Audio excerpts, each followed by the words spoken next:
بسم اللہ الرحمن الرحیم۔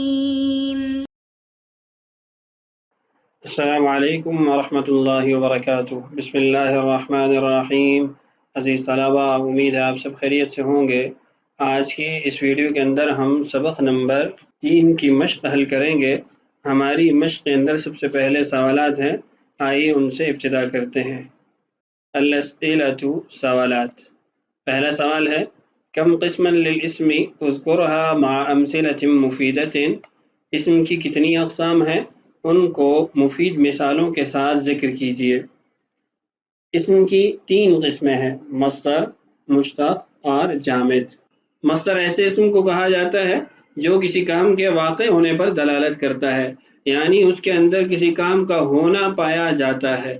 اور اس کی نشانی ہم نے یہ بیان کی تھی کہ اردو زبان کے اندر ہر مصدر کے آخر میں نا آتا ہے، جیسے کھانا، پینا، سونا، جاگنا، آنا، جانا۔ اب یہ تمام اسماء ہیں لیکن مصدر کے قبیل سے ہیں، اس لیے کہ اس کے آخر میں نا آتی ہے۔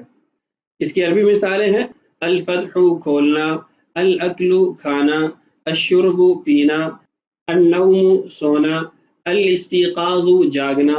تو یہ مصادر کی مثالیں ہیں۔ دوسری قسم مشتق ہے۔ مشتق ایسے اسم کو کہا جاتا ہے جو کسی سے نکالا گیا ہوتا ہے، کسی سے بنایا گیا ہوتا ہے، اور یہ ذات اور صفت دونوں پر دلالت کرتا ہے۔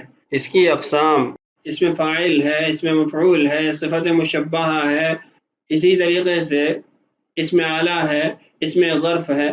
تو یہ تمام اس کی مثالیں ہیں۔ چند مادوں سے اس کی مثالیں بھی ذکر کر دیتا ہوں، جیسے الاکل، کھانے والا، الشارب، پینے والا، الذاہب، جانے والا، المعبود، عبادت کیے جانے والا، یعنی جس کی عبادت کی جاتی ہے، المسجود، جس کو سجدہ کیا جائے، المفتاح، کھولنے کا آلہ، چابی کو کہا جاتا ہے۔ تو یہ تمام مشتقات کی مثالیں ہیں، اسماء مشتقہ کی مثالیں ہیں۔ اور تیسری قسم ہے جامد۔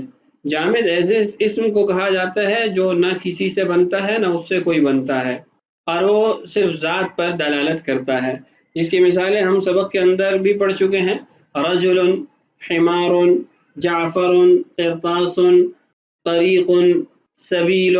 اب یہ تمام کے تمام اسماء یہ جامد سے تعلق رکھتے ہیں۔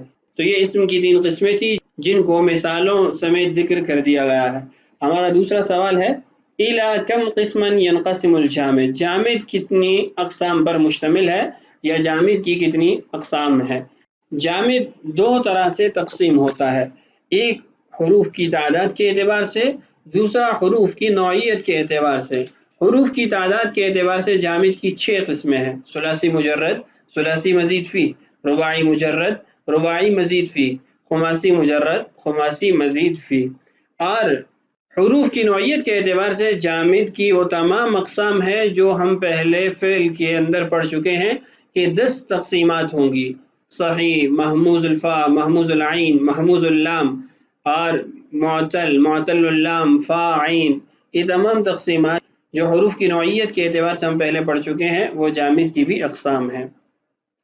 ہمارا تیسرا سوال ہے، کم قسما للمصدر والمشتق من حيث عدد حروفهما وكم قسما لهما من حيث انواع حروفهما۔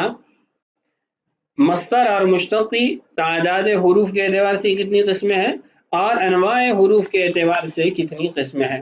تعداد حروف کے اعتبار سے مصدر اور مشتقی 4 قسمیں ہیں، ثلاثی مجرد، ثلاثی مزید فی، رباعی مجرد اور رباعی مزید فی۔ یہاں پر خماسی مجرد اور خماسی مزید فی نہیں آئے گا، یہاں صرف 4 قسمیں ہیں، مصدر اور مشتقی۔ حروف کے اعتبار سے وہی 10 صورتیں ہیں، محموز الفا، عین، لام، پھر مثال اجوف ناقص، اور پھر مثال واوی، مثال یائی، ناقص واوی، ناقص یائی، اجوف واوی، اجوف یائی، مضاعف، اور لفیف مقرون اور مفروق۔ وہی 10 جو ہم پہلے فعل کے بیان میں پڑھ چکے ہیں، وہ تمام اقسام مصدر اور مشتقی بھی ہیں، اس لیے کہ مصدر اور مشتق فعل سے ہی نکالے جاتے ہیں، فعل سے ہی بنائے جاتے ہیں۔ ہمارا چوتھا سوال ہے، لماذا يبحث الصرفيون عن الفعل عامة ولا يبحثون عن قسميه۔ کہ صرفی حضرات عام طور پر فعل سے بحث کرتے ہیں، فعل کے متعلق مباحث ذکر کرتے ہیں، اسم اور حرف ان سے متعلق بحث نہیں ہوتی۔ تو اس کی وجہ یہ ہے کہ علم الصرف کے اندر گردانیں ذکر کی جاتی ہیں، مختلف صیغے بنانا سکھایا جاتا ہے، اور وہ فعل کا خاصہ ہے کہ فعل کی بہت ساری گردانیں ہوتی ہیں، اسماء کی گردانیں کم ہیں اور حرف کی تو بالکل گردان نہیں ہوتی۔ تو اس لیے صرفی حضرات عام طور پر فعل کے متعلق زیادہ بحث کرتے ہیں، اس کی گردانوں کو ذکر کرتے ہیں، اور اسم کی بحث اس سے کم ہوتی ہے اور حروف کی بحث بھی نہیں ہوتی۔ تو یہ تھے ہمارے 4 سوالات کے جوابات۔ مشق کا بقیہ حصہ انشاءاللہ اگلی ویڈیوز میں آئے گا۔ آج کی اس ویڈیو میں اتنی مشق ہی حل کرنی ہے۔ اللہ تعالیٰ سے دعا ہے اللہ تعالیٰ ہمارے لیے اسباق کی تکمیل آسان فرمائے۔ اللہ تعالیٰ ہم سب کا حامی و ناصر ہو۔ السلام علیکم ورحمۃ اللہ وبرکاتہ۔